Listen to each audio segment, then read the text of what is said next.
Hi, everybody. I'm Nicholas Snow. You're watching PromoHomo.TV, and this is Notes from Hollywood, my longest entertainment brand, profiling people passionately pursuing professions in the entertainment industry.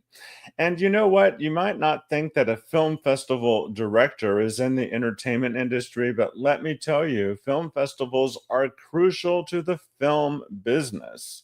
My longtime friend and colleague, Craig Prater, is a former film festival executive, but I bet if you offered him an executive director position again, even though he's supposedly retired, he would probably take it. I don't think he will ever retire.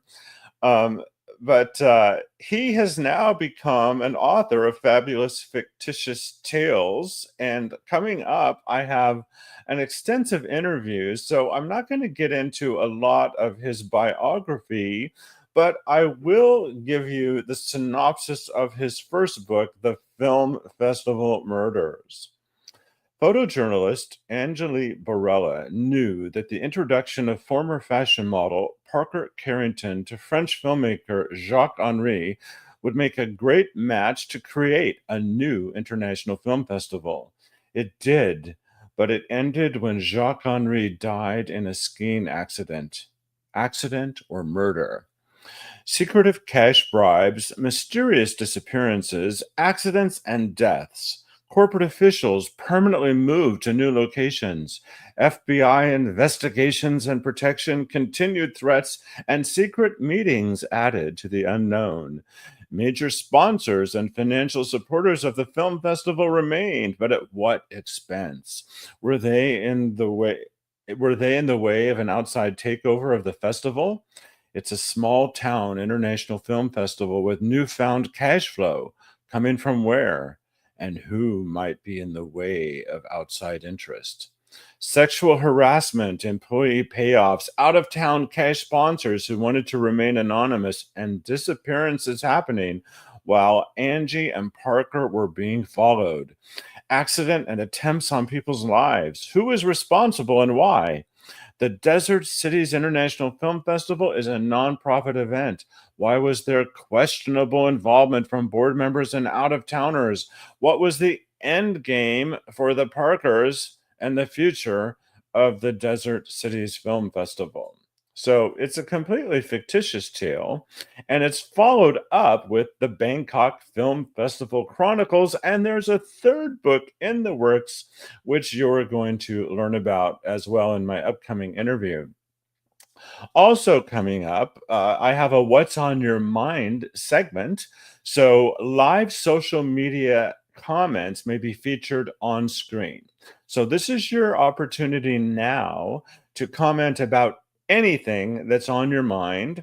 I'll see that you've commented. If you're watching on Facebook or YouTube, I will see that you've commented. If you're watching on LinkedIn or X, I'm not sure. I'll see your comments. We'll discover that together. So that's coming up. So I could not do this program if it weren't for my long-term supporters. And if you pledge a minimum of $3 a month to my broadcast using my Patreon page, in the fourth month of your support, you get this fabulous bumper sticker. And you know, when you peel this off, all the white background disappears and it really pops from your car. I have 4 of them on my car. And if you pledge $10 a month or more to support my multimedia entertainment activism, by the end of 2025, your name will be in the closing credits of the show, and they will remain there as long as you are an active participant in the pledge program. But if you wait until after 2025 to sign up at the $10 level, you will not go into the closing credits. If you pledge $25 a month or more at any time, you're always going to be in the closing credits. And I don't want to wait until the closing credits to thank the people who generously make this program possible. So I want to show you their names right now. And if your name isn't here, it means your pledge isn't active. I'll be your light.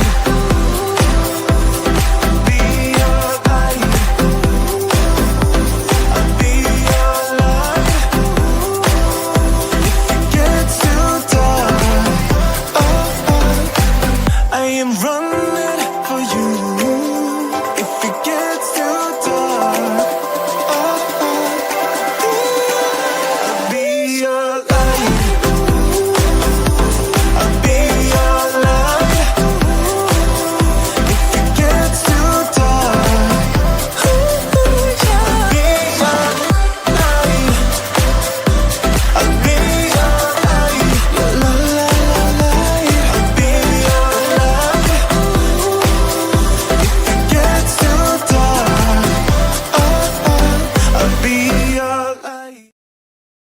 Big thanks to them. So, the reason I've been going live every day at 10 a.m. Pacific Daylight Time, and this is my 22nd day in a row, is I want you to know I'm always going to show up and be here for you and with you. And it is my goal that this live show, especially originating from the YouTube channel, becomes very interactive. And on Monday's show, this is August 22nd for point of reference. So on the 25th, I have a very special guest, a big announcement, and some breaking news about a new partnership that will help my show climb into the stratosphere over time. Very much looking forward to that.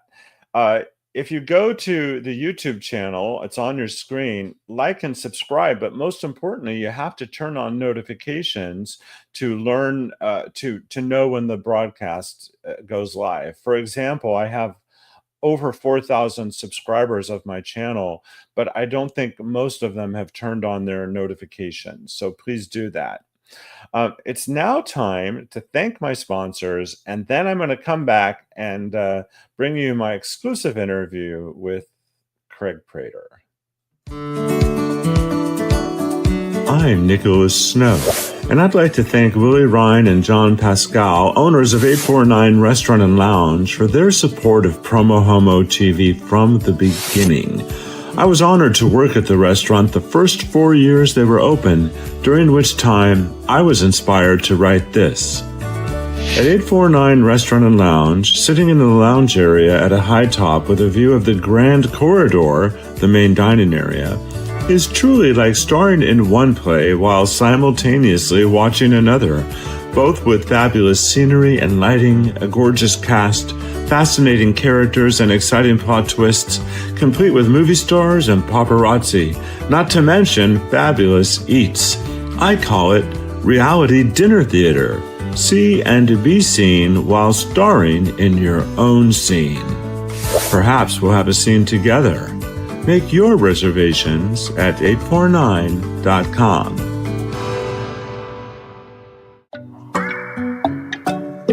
Hi, it's Brad Furr, a proud media sponsor of PromoHomo.TV, and I'm the owner of K-Gay Palm Springs and Gay Desert Guide.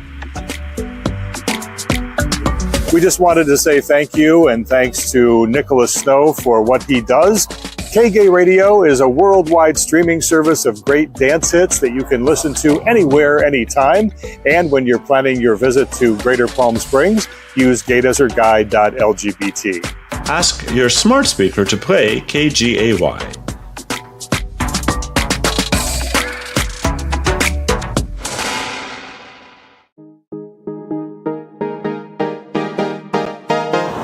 Hi, my name is Matt Scalarud, president of Pink Media, and a very proud and long-term supporter of PromoHomo.TV. So at Pink Media, we've been working with companies large and small, including destinations such as this, to kind of help them target and reach the LGBT community online. And so we've been doing this for almost 30 years. And what's more important is that, it started out with banner ads and email campaigns, and now we've morphed into social media and video, and it's all about storytelling. So if you have a story and a message that you'd like to get out to a very targeted yet broad audience online, reaching the LGBT community, give us a call or reach us at www.pinkmedia.lgbt. Thanks.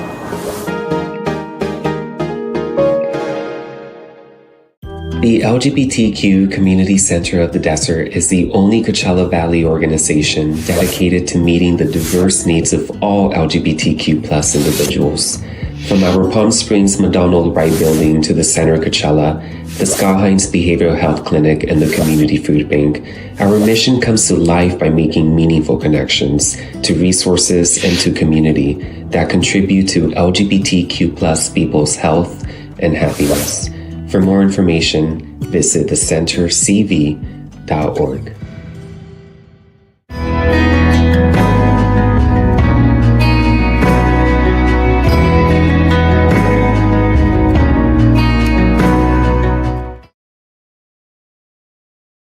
I love the center. so grateful that they exist. So, as my audience builds, this would be the time that I would be curating your remarks into the broadcast for the What's on Your Mind segment.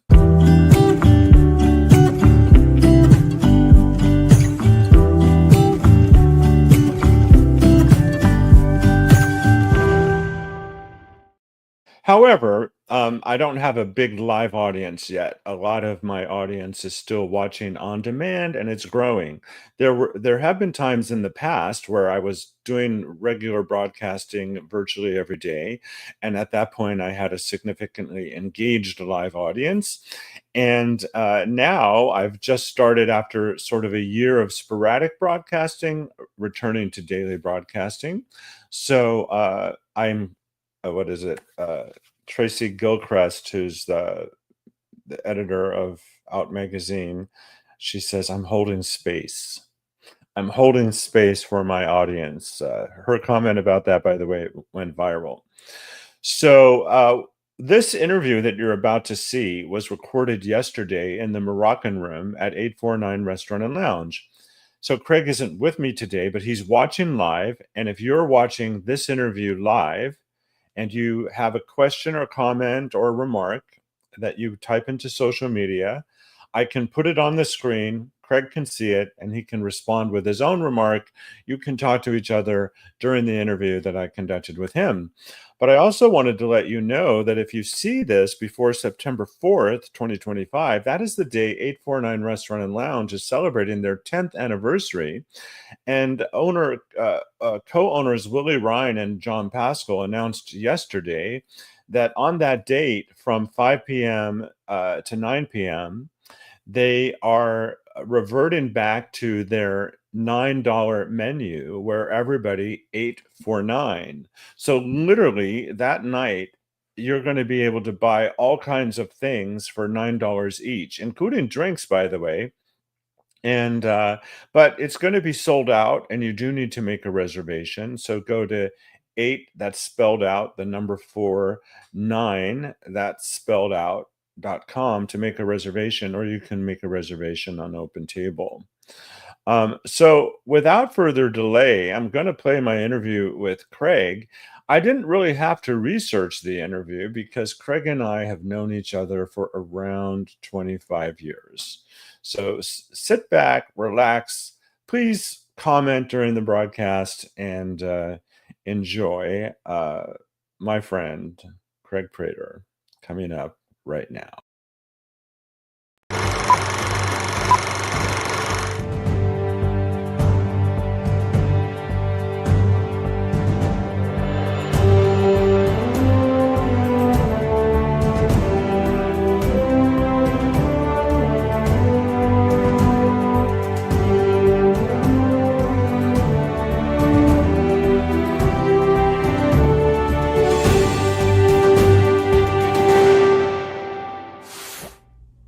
Nicholas Snow here, your favorite promo homo. I'm here at 849 Restaurant and Lounge in August of 2025 with an old friend. And by that, I mean we've known each other for 25 years. Old is just a relative word.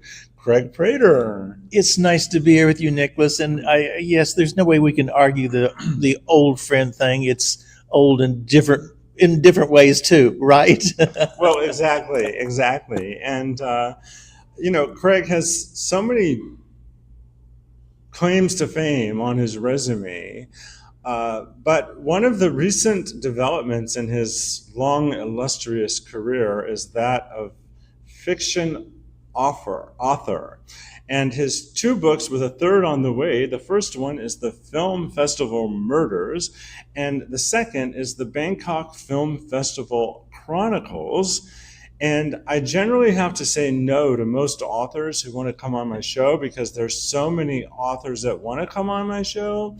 But I did seek out Craig because of our long history and other things you're going to discover in this conversation. So congratulations. It's fun, Nicholas. I'd never thought that I would be writing books and being an author. And I still have to tell everybody I don't consider myself an author. I'm having fun writing stories and making up things that as I always liked to do as a little boy. My mother always told me I would, every time something would happen, I had to exaggerate it and make it bigger than it really was. So I've had fun playing with all these stories. Well, as you know, Craig, we're not in Kansas anymore, but I would love for you to just talk about a little bit about your upbringing and the bullet points of your long, illustrious career. Well, I was born and raised in the Midwest in Missouri, and my family is still there. I moved to California in the 70s and then ended up in Palm Springs in 85, 84, 85. Well, you missed the whole beauty business section. You Oh, skipped to the year. Oh, that's right. Well, it just seems like so much has been there. Yes, I moved from Missouri right after I got out of college at Northwest Missouri State to start working for a company called Redken Laboratories in, at the time, Canoga Park. It was later sold and moved to New York for to work with L'Oreal. But I worked as the director of special events and education for Redken Laboratories. So every time they would introduce a new product, I would do the seminars and the events to promote the new product. So from there, I started working for the Desert AIDS Project here in Palm Springs when, at the time, Nicholas, they didn't even have a name for the disease. We did a nonprofit over on Vela Road in Palm Springs. Was that in the early 80s or earlier? No, it was in the early 80s. And it was just a horrible time because no one knew the name, no one knew what was going on. But I was one of the first fundraisers for the day. Well, also at that time in that building, the building could not even be labeled for what it was because of the stigma that was so intense then and still exists now. That's exactly right. And of course, some of the horrible things that I remember so much, in addition to the disease itself, was families just being tore apart. Parents were throwing their children out because they didn't want to have anything to do with them because they found out of their illness and how they caught it. And it was a horrible time. So I was there for 5 years and rather successful in raising some bucks for an unknown nonprofit. And then I was contacted by Sonny Bono to say, would you help us with a new film festival? I said, Sonny, I don't know anything about film festivals. He said, nobody does. So I agreed to start working with him and to create a film festival. I volunteered for him for 2 years, and then he asked me to take on the position of executive director. And what year did you become an official paid part of the staff? Paid 1993. 1993. Now, hopefully you won't burst out in tears, but if you do, we'll understand. Throughout this entire time, Craig was with the late, great Rob Kipper, his husband of over 50 years. 51 years, yes. May he rest in power. And I was honored to know him. But you had someone special in your life helping you along the way. Absolutely. He was the best thing that probably ever happened to me because he was so supportive of everything I did. And I've even talked with friends about doing these books, and they said, what would Rob say about you being an author and writing books? I said, he would laugh and he'd say, I don't know what the hell he's going to do next. But no, Rob was the biggest support I ever had, and I miss him tremendously because 51 years was a long time.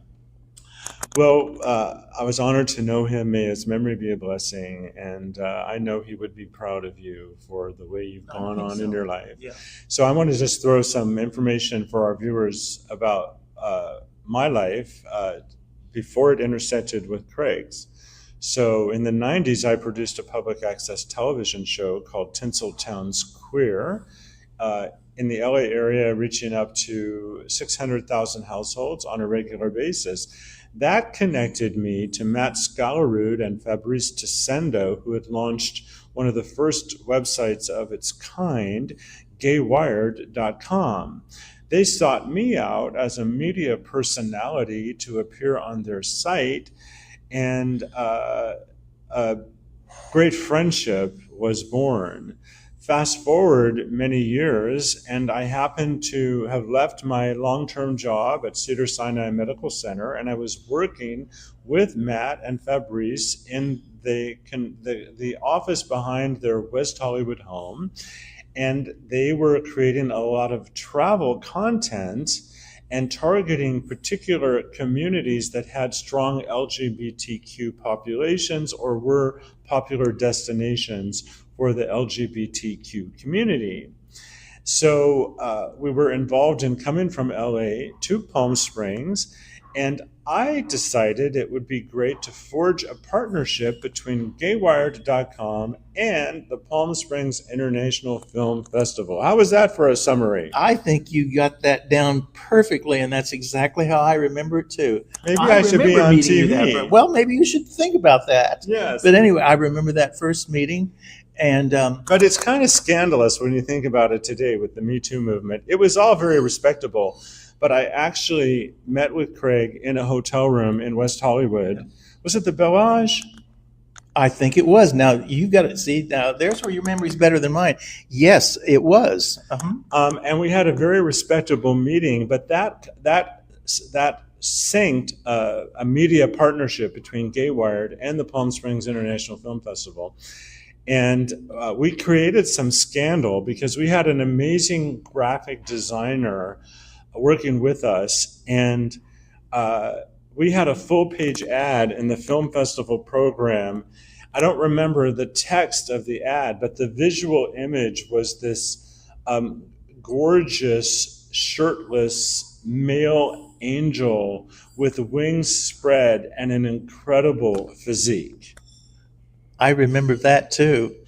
A lot has changed since then too, hasn't it? Well, certainly. But what do you happen to remember all those years ago? And it would have been over 20 years now.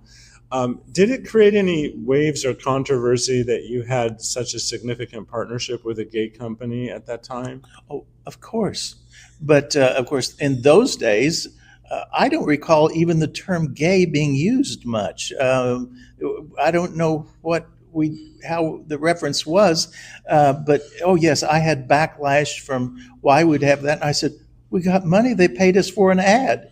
So I was trying to make positive things, but I was bringing on different sponsors. I mean, I can remember bringing in the Agua Caliente tribe. That caused problems. A gay organization like yours, that was a problem. Everything, it's a wonder I survived in those early years. So then, years later, I ended up living in Palm Springs, and Craig left the Palm Springs International Film Festival and started his own film festival called Festival of Festivals. And I helped with the PR and marketing on that festival. Was it for 2 years? It was for 2 years. And do you remember? Now, see, I'm going to try to test you because you've got such a great memory. Do you remember those 2 years, what our focus was for a film festival? Where was it and where did we hold that? Do you remember? Yes, it was held at the Mary Pickford Theater in Cathedral City. It was one of the first significant and relevant film festivals there. And the Festival of Festivals intentionally featured award winners from other film festivals around the world. You have an excellent memory, as I know you. I knew you'd recall that. Yes, we were a part of opening up the Mary Pickford Theater at the time, and it was a fun festival because all of our films had previously won awards or recognition at other film festivals around the world. That was its individual niche at the time. So when that venture ended, Craig stayed involved with film festivals, and in the next of many film, I don't know if it was the next, but another film festival that Craig worked on as an executive director for also, I think, at least 2 years, was the Greek Film Festival in Los Angeles. That's right. We did the Greek Film Festival. My home base was Thessaloniki, Greece, and we did a film festival for Greece based in Los Angeles for 2 years. That's exactly right. And of course, Notes from Hollywood, which was my long-term entertainment brand that still exists today as a program right here. This is an episode of Notes from Hollywood on PromoHomo.TV, was involved as well. And then came along something that created a significant shift in both of our storylines.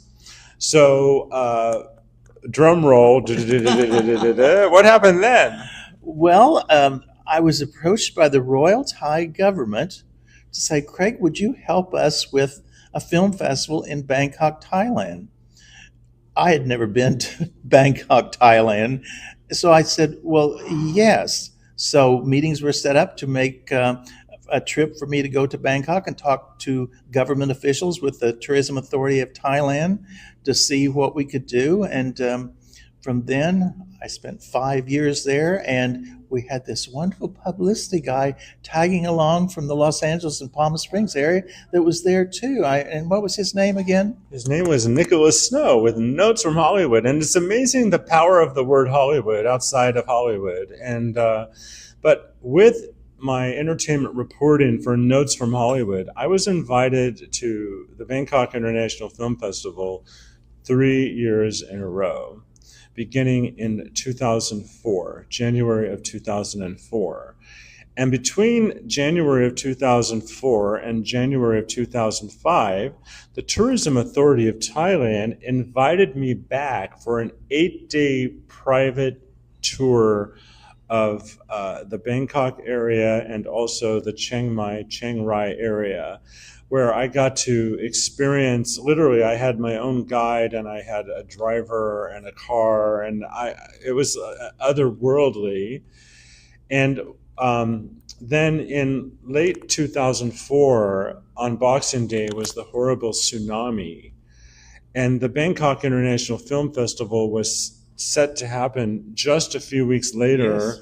And it proceeded as planned. It was far away from the tsunami itself. But of course, the horrific losses involved with that tsunami were front of mind. Do you recall what it was like to step into that film festival at that moment in history? The whole experience was a shock, because even though we were not on the coast where it hit directly, we felt it in the hotels that were there, and we thought it was an earthquake. But of course, the Thai people were saying, we know have earthquakes in Thailand.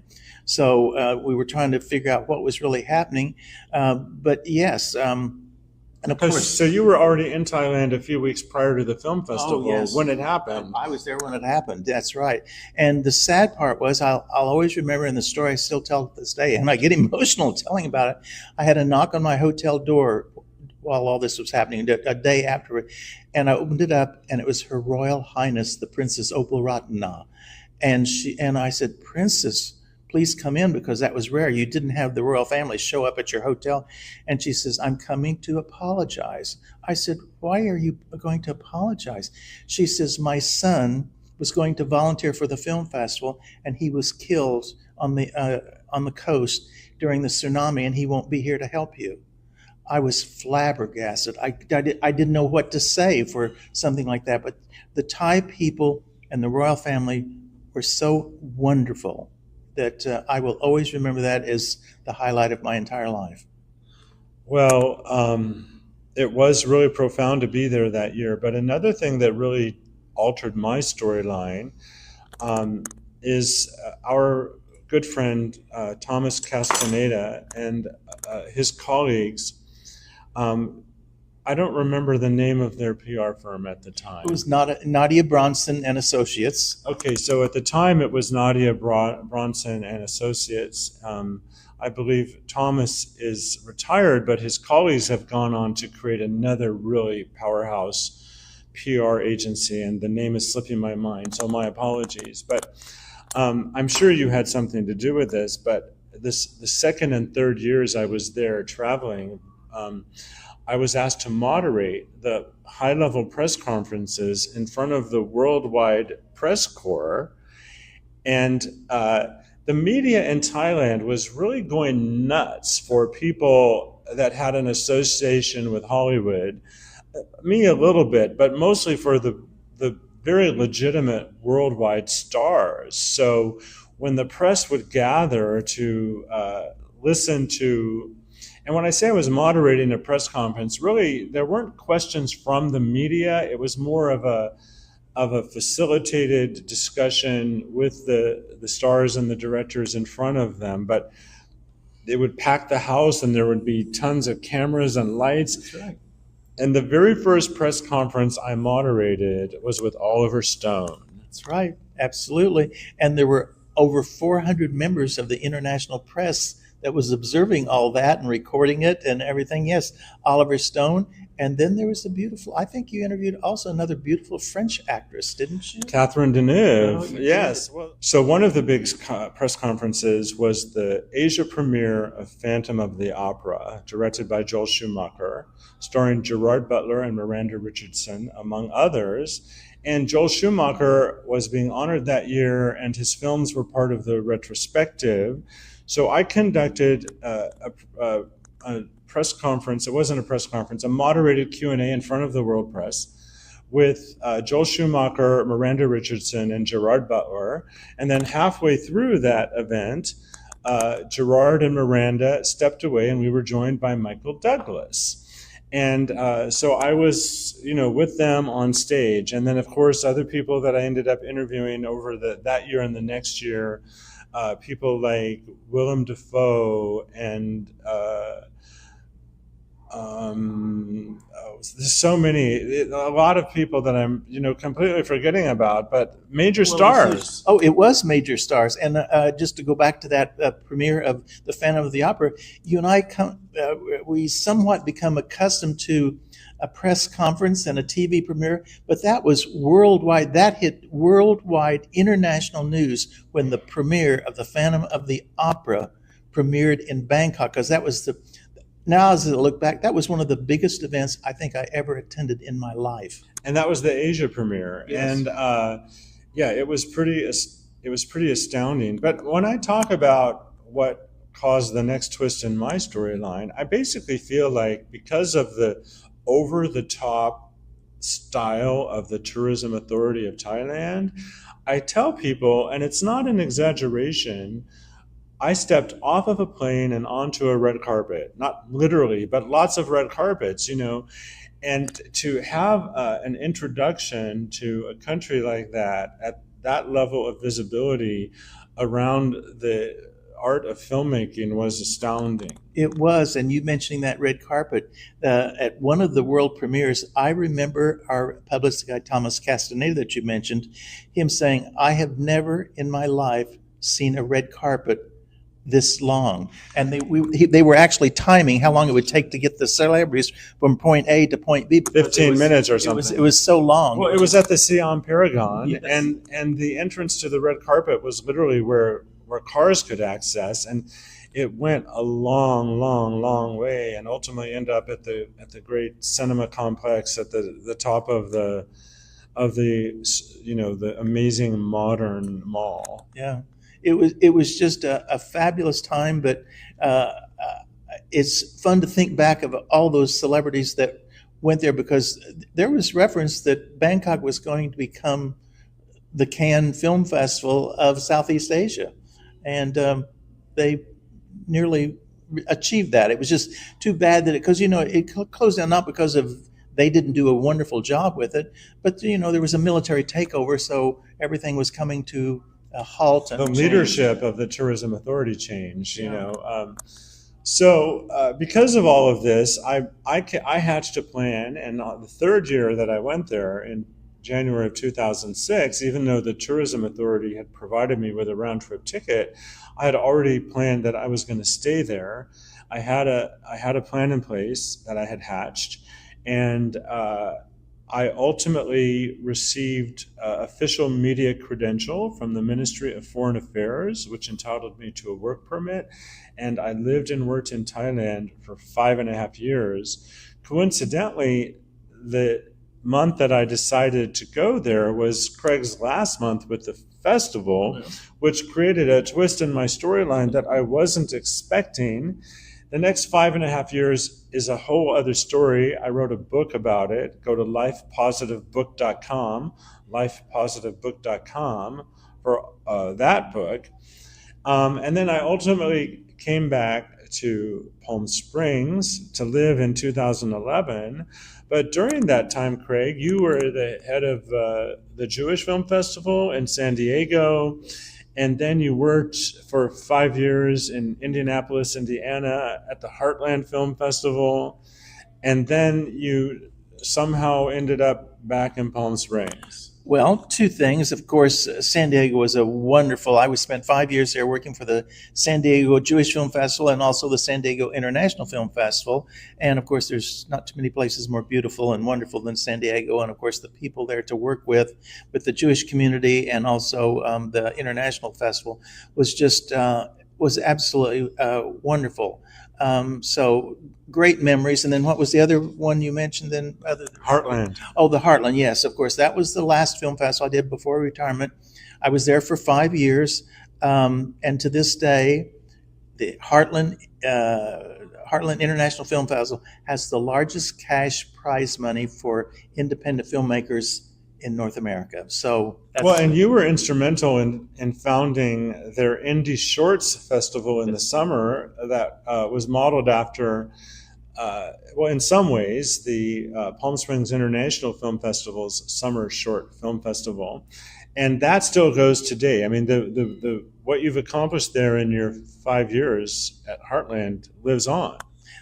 That's right. And they've done a really nice job. And of course, we lived right in the center of downtown Indianapolis, and I still think it was a very wonderful experience of those 5 years. And the only reason I left there was because that was during the pandemic. And that's when you lost Rob. And that's when Rob left us. So everything was happening all at once. That was not the most favorite year in my life because, no. I mean, the loss of a partner, 51 years, the close down, because film festivals everywhere were closing down during the pandemic. No film production, no theaters, there was studios quit producing films. It was a rough time. So that's when I thought, well, wait a minute, Craig, hello, how old are you? Isn't it time to retire? So I decided to take my retirement, and that's when I thought, now where do I go? Well, there's only one place to go, and that's Palm Springs. And that brings us to the Film Festival Murders, which, by the way, you had been talking about and working on for many, many, many, many years. And when was this published? It actually hit the sales December of 2024, so last December.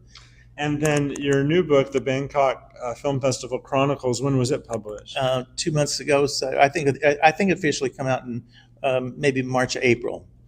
So even though these are works of fiction, as you've heard by our conversation, there's a lot of rich personal experiences on which to impact and influence these fictitious stories. Now, I'm going to apologize to you on camera because even though I was one of the first to buy this book, I have not read it.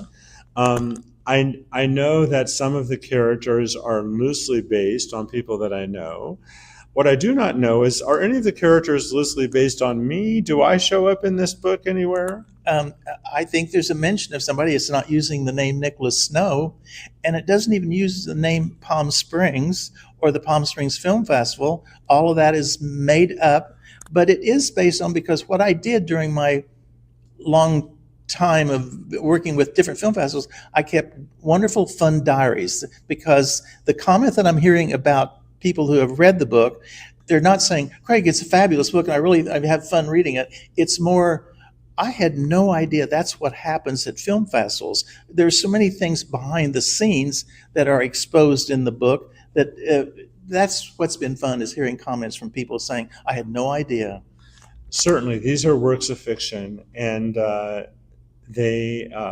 but as you mentioned, you have a lot of rich history with which to draw upon. And what is the third book? This man, he's writing a third book. Well, the main characters from book one and book two is Parker Carrington and his wife, Angelina Barella. In fact, does the name Barella mean anything? Yes, it does. Yeah, anyway. So those characters continue. But in book number three, Parker, now a period of time has passed during all this. So Parker and his wife, Angelina, are thinking about retirement. And they're trying to decide where to retire. And they have a very famous gay couple by the name of Roberto and Richard, who is a former FBI agent, that has opened up a big club in Las Vegas. So they're all ending up in Las Vegas. And all of a sudden they thought, retirement for the Carringtons and a new life for the gay couple that just got married in Bangkok, I might add. So it's a fun time, but gosh, can you imagine the underworld and the mafia showing up in Vegas? I can't imagine. It's just like takes a big stretch. Well, let it stretch because it's what's happening. But it's been fun creating the story and allowing the characters to continue their lives from starting a new career in the story to retirement. So I would be remiss if at some point during this very comprehensive conversation, I don't think we've ever had a conversation quite this comprehensive on camera, is this man has been honored with a star on the Palm Springs Walk of Stars in the midst of all of this, which happened a few years ago. That star is located just a stone's throw from where the Maryland statue was originally on Museum Way. And I have a very comprehensive program in my archives that was filmed on that day. But you got the star before they could have added the word author to the star. That's true. But Nicholas, I have to make one remark about that star thing because you've mentioned it and you would have never heard me bring it up. There's a part of that Walk of Stars, of my placement of that star. It's embarrassing to me, and I will tell you why. I was a part in the early days with the start of the Walk of Stars in Palm Springs, and the idea was to work with the founder of the Walk of Stars and to help with celebrities from the film festivals that their stars would be placed. And I was very emphatic that the stars that we put in the sidewalk had to be A-list celebrities, and I made a big deal of that, and I was kind of known for being very outspoken about that. Well, then when some friends wanted to put a star on the sidewalk with me, I said, no, we're not doing that because that breaks the rules. And they said, no, it's been the policies of who gets a star on the sidewalk now is a little different. So I had to back off, but I felt uncomfortable about that Walk of Stars placement. I have to tell you that. Well, I think it's well deserved, and there are a lot of people with stars that deserve them. And of course, one of the reasons you got that star is because of your very real influence over decades on Palm Springs and its standing in the world. And your star is also very close to another legend who's unfortunately no longer with us, Leslie Jordan. Yes. So you are in good company. I think so too. Craig, is there anything you would like to add about your books or your story that we haven't yet talked about? This is not specifically about the books, but I would not want to leave this interview without saying this, because we started from when we started working together back 20, 25 years ago. Around 2000, 2001. Something like that. And I knew then because I just, I kind of latched on because I thought this guy could help really get our message out there, because film festivals, it's all about publicity. Books, it's all about publicity. And you are, and this is not blowing hot air, you are the master of interviewing and doing research before an interview. And I've been interviewed by people all over the world, and you are more prepared always for an interview than anybody I've ever worked with. Well, that means a lot, and I appreciate that. That's true. I do make sure that I'm prepared for an interview, but I never make up my questions in advance. I love to be organic. I like to go with what the conversation inspires. And I know enough at the end to ask open-ended questions so people can compliment me. No. It's true. Well, I'm just so proud of you, and I'm so grateful that you've taken the time to sit down with me at 849 Restaurant and Lounge, celebrating their 10th anniversary, officially September 1st, 2025. They're the longest-term, consistent supporters of PromoHomo.TV. They're fabulous. You can't say enough about 849. I mean, this is, everyone knows that I don't cook and I eat out all the time. So I'm very familiar with all the restaurants in the area, but this is my coming back home. This is my repeat restaurant all the time. So we're in the Moroccan Room, which is one of the many private dining rooms here. I just felt like I needed an exotic backdrop for this conversation that spans the globe and the world of entertainment. But we dined separately for lunch because I had a meeting and he was hungry, so it came before our interview. So I had the fried chicken sandwich with extra crispy fries and I did not have dessert. But I know this man had lunch and dessert. What did you have?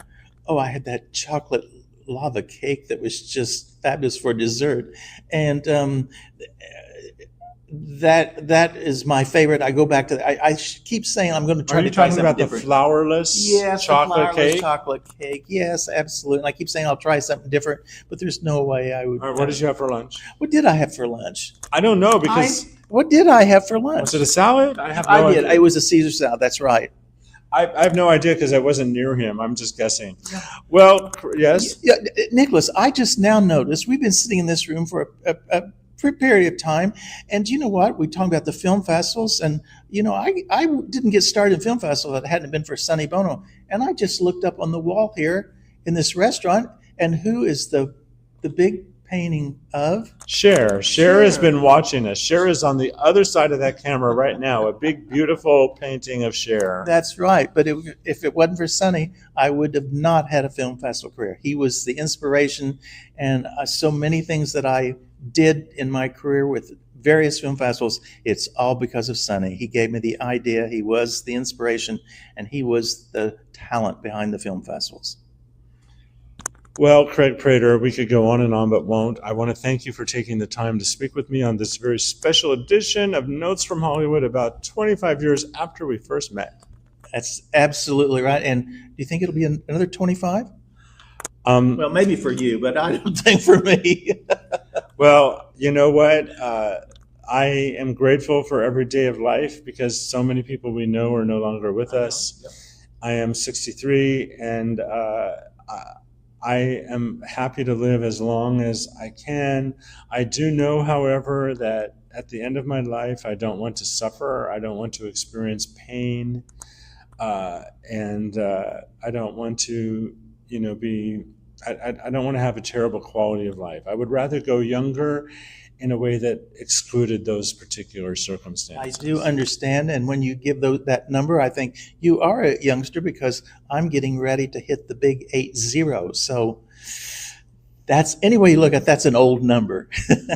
I believe I was at your big party for the 70. The 7th. That's when I was in San Diego, and my wonderful friends at the Jewish Community Center threw that 70th birthday party for me. It was just wonderful. So I don't know. Oh no, I do know what's happening for the 80th. So, well, we're not going to tell you, but I'm going to find out off the record. With Craig Prater in the Moroccan Room at 849 Restaurant and Lounge in Palm Springs, California, and for the sake of history, on August 21st, 2025, wrapping up this recorded interview at 2:13 p.m. Pacific Daylight Time. Thank you for watching, and thank you for being here. Thank you, Nicholas. Stay tuned.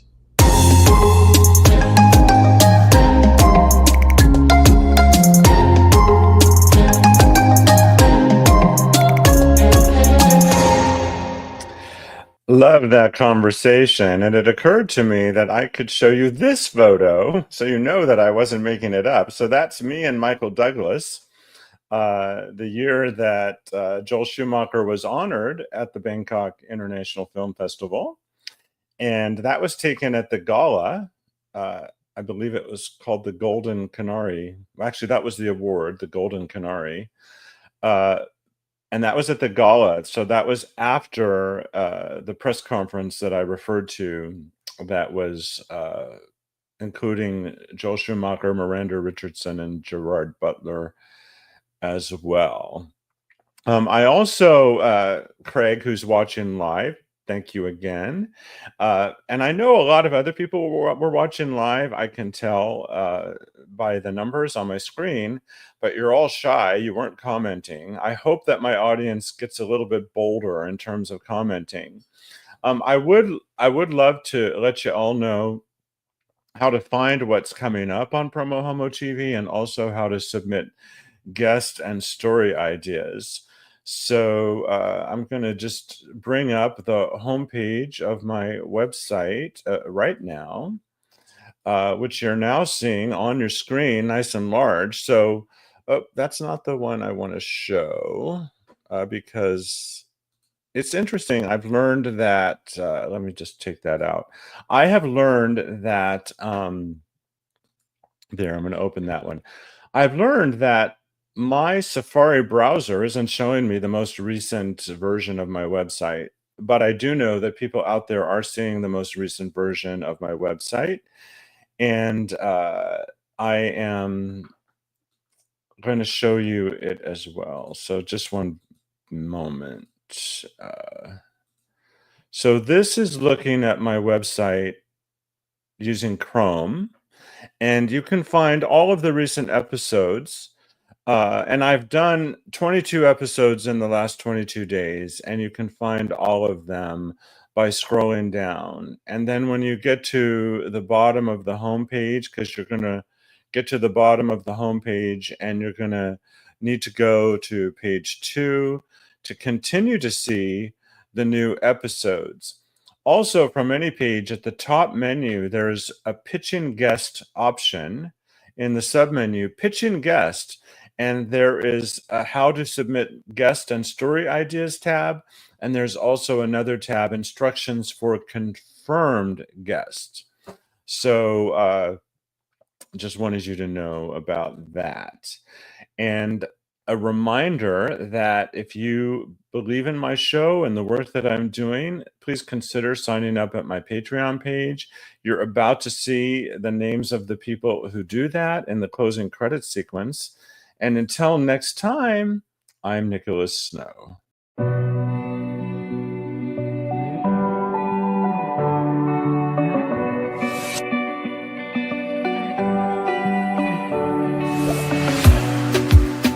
In a safe place, I got room to breathe.